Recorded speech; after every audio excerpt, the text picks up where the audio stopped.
हाल फिलहाल के समय में सीबीएसई या फिर एनईपी, नेशनल एजुकेशन पॉलिसी, ये लोग लगातार कोशिश कर रहे हैं देश की एजुकेशन को बदलने के लिए। जैसा कि आप जानते हो कि नई शिक्षा नीति धीरे धीरे करके हमारे सारे के सारे स्टेट्स में सीबीएसई लेवल पर, आईसीएसई, यूपी बोर्ड, जितने भी बोर्ड्स हैं उन सभी में धीरे धीरे इंप्लीमेंट की जा रही है। तो उसी के तहत कई सारे चेंजेस भी हुए हैं जिनको जानना आपके लिए बहुत ज्यादा जरूरी है। अगर आप नहीं जानते हैं तो आप लोग इस सेशन में देख सकते हैं 3 मेजर चेंजेस जो अभी तक हुए हैं, जो क्लास 11th में इस समय लोग हैं उनको जानना चाहिए और क्लास 12th में उनको भी जानना चाहिए, ताकि वो अपने जूनियर्स को हेल्प कर सके। क्योंकि 2024 के सारे चेंजेस हैं, यानी कि जो इस बार क्लास 12 देंगे उनके लिए चेंजेस नहीं है, अगली बार जो क्लास 12 देने वाले हैं उन सभी के लिए चेंजेस हैं। तो फिलहाल आप सभी का मैं स्वागत करता हूं आपके अपने परिवार सीयूईटी हिंदी मीडियम पर। मैं आपका अपना आदित्य भैया, इंग्लिश मेंटोर, आपको फिलहाल बताने जा रहा हूं वो चेंजेस। यहां पर 5 लिखा है लेकिन आपको मैं बताऊंगा 5 ही, लेकिन बेसिकली यहां पर 3 रहने वाले, वो 2 आपको बोनस में दूंगा, ठीक है ना। चलिए, तो अब आप अगर जानोगे तो सबसे पहला चेंज जो किया है सीबीएसई ने, और क्यों किया है ये भी मैं आपको बताऊंगा। पहला चेंज जो किया है वो है कि board exam to be held twice a year, कि जो आपके बोर्ड एग्जाम है वो 2 बार किए जाएंगे। आखिरकार ऐसा क्यों? क्योंकि बेटा आप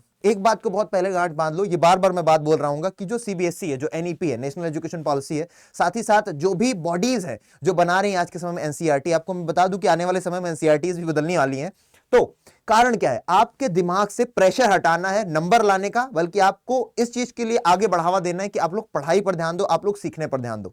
इसीलिए आपके 2 बार एग्जाम होंगे, क्योंकि कई बार ऐसा होता है कि हम लोग एक बार में इतना पूरा पूरा सिलेबस नहीं कंप्लीट कर पाते, सारे सब्जेक्ट कवर नहीं कर पाते। इसीलिए हम लोग पहले एक जो सब्जेक्ट आपको पहले तैयार है आप उनका बोर्ड दे सकते हो, और उसके बाद आप 6 महीने में हो गया, 4 महीने और 8 महीने में होगा, किस तरीके से होगा आगे पता चलेगा। लेकिन 2 बार अब से आपके क्या हुआ करेंगे भैया? बोर्ड एग्जाम हुआ करेंगे 2024 से। और क्यों हुआ करेंगे वो भी मैंने आपको बता दिया, ताकि आपके दिमाग से पढ़ाई का प्रेशर ये तो रह जाए कि आपको सीखना है, लेकिन नंबर का प्रेशर ना रह जाए, ठीक है ना। दूसरा जो बहुत बड़ा चेंज हुआ है बेटा वो ये हुआ है कि जो कंपलसरी लैंग्वेज आपके लिए जोड़ दी गई है क्लास 11th और 12th में। इसका क्या कारण है? देखो, सीबीएसई का एग्जाम किस में होता है? इंग्लिश में होता है। लेकिन अगर आप भैया तमिलनाडु में रहने वाले व्यक्ति हो तो आपको तमिल लैंग्वेज ज्यादा अच्छी आती है। अगर आप क्या बोलते हैं केरला में रहने वाले हो तो आपको मलयालम ज्यादा अच्छी आती है। अगर आप हैदराबाद में, तेलंगाना में रहने वाले हो, आंध्रा में रहने वाले हो तो आपको तेलुगु ज्यादा अच्छी आती है। बिहार में भोजपुरी ज्यादा अच्छी आती है, पंजाब में पंजाबी ज्यादा अच्छी आती है। तो अब आप इंग्लिश के साथ साथ, सीबीएसई में इंग्लिश तो होगी, तो अब आप इंग्लिश के साथ साथ कोई एक और लैंग्वेज भी ऑप्ट कर सकते हो और उसमें भी अपना पेपर दे सकते हो। क्योंकि अब यहां पर सीखने पर आपको प्रेशर दिया जाएगा, ना कि इस बात पर कि आप नंबर लाओ। अब मान लीजिए किसी व्यक्ति को भैया क्या करना है, यूपीएससी की तैयारी करनी हो। यूपीएससी की तैयारी करने के लिए उसको कंटेंट चाहिए, भाषा हिंदी हो, चाहे भाषा इंग्लिश हो, चाहे भाषा भोजपुरी हो। अल्टीमेटली मैटर करता है कि उसके पास नॉलेज होना चाहिए। किस भाषा में उसको कन्वे कर रहा है वो तो बात की बात है, पर नॉलेज होगा, यानी कि जो भाषा है वो आपके ज्ञान के आड़े नहीं आनी चाहिए। इसीलिए ये वाला कदम उठाया गया। तीसरी खबर जो है बेटा, तीसरा जो चेंजेस आने वाले हैं जो होंगे वो ये है बेटा, students will not be specified to any stream और कोर्स। जो स्टूडेंट्स आज स्पेसिफाइड हो जाती है, भैया तुम ह्यूमैनिटीज के हो तो ह्यूमैनिटीज से आगे नहीं देख सकते, ह्यूमैनिटीज का बंदा फिजिक्स नहीं पढ़ सकता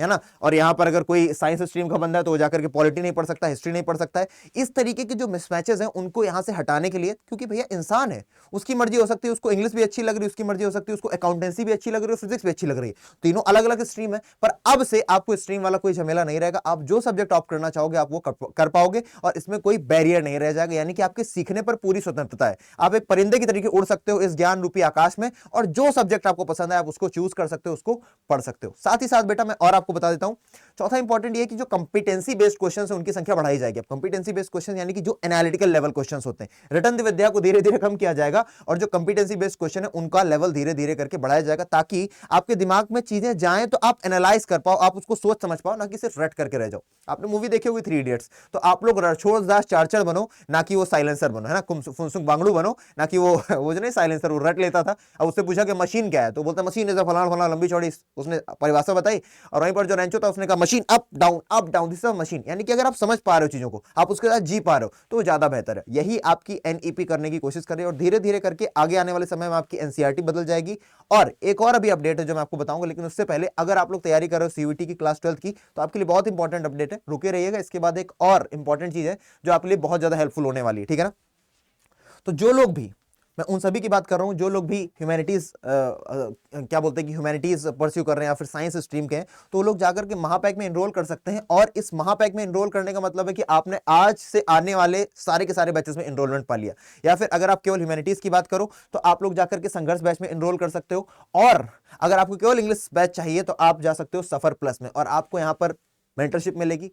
साथ ही साथ बहुत सारी ऐसी चीजें हैं जो आपको यहाँ पर अवेलेबल कराई जाएंगी, है ना। काफी सारी आपको पीडीएफ मिलेंगी, मॉक टेस्ट दिए जाएंगे क्योंकि टेस्ट देना बहुत जरूरी है। और सबसे बड़ी बात, आपको डिस्काउंट भी मिलेगा when you use the code S743।